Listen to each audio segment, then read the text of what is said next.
La République démocratique du Congo, notre pays, s'est engagé dans la sphère de considération des principes fondamentaux des droits de l'homme, parmi lesquels les droits des personnes vivant avec handicap. Et depuis 2015, le pays a adhéré à la Convention relative aux droits des personnes handicapées. En 2019, comme cela a été rappelé d'ailleurs par Madame la Ministre,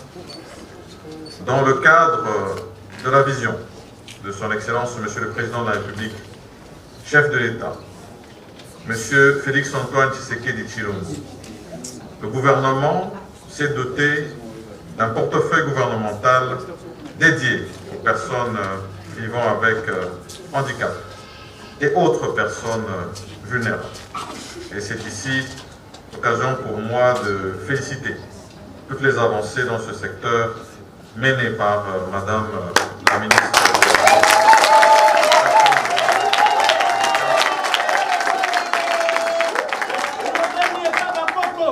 Avec à ses côtés, bien sûr, Monsieur le Ministre des Droits humains.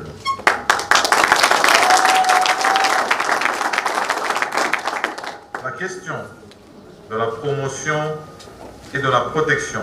des droits des personnes avec handicap figure parmi les priorités du gouvernement de la République démocratique du Congo, à travers son pilier 13 de l'action gouvernementale qui met en exergue la vision du chef de l'État, et met également un accent sur la lutte contre la pauvreté et les inégalités sociales en République démocratique du Congo. C'est pour ça que lorsque j'ai reçu l'invitation de ce lancement d'atelier national de validation du rapport initial sur la Convention relative aux droits des personnes handicapées, ici, dans notre pays, je n'ai pas hésité de répondre présent et de venir pour montrer non seulement mon engagement personnel, mais l'engagement de tout le gouvernement à accompagner.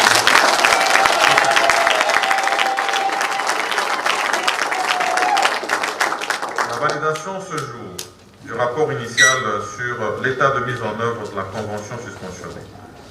dont le processus d'élaboration a été mené par le ministère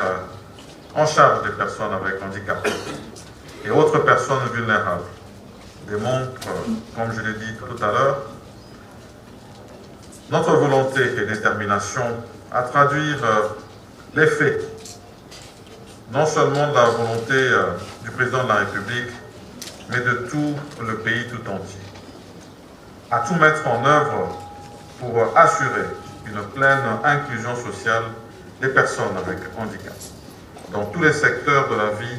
conformément à cet instrument juridique des Nations Unies. Ce processus a bénéficié de l'accompagnement des partenaires, notamment le Bureau conjoint des Nations Unies aux droits de l'homme et l'Organisation internationale allemande Christian Blind Mission, dans le cadre de la coopération que le gouvernement soutient et encourage pour la réalisation de la mise en œuvre du principe de l'agenda 2030, à savoir ne laisser personne pour compte. Et je voudrais ici remercier les partenaires qui nous accompagnent. Le rapport initial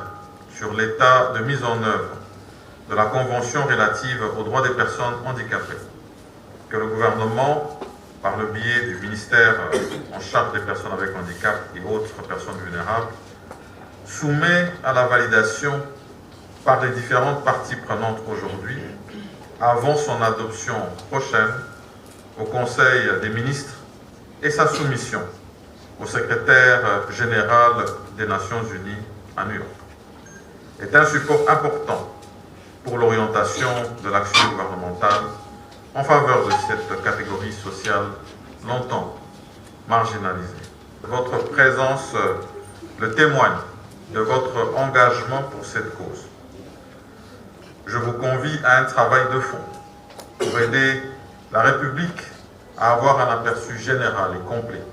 de la situation des personnes avec handicap en République démocratique du Congo. C'est sur ces mots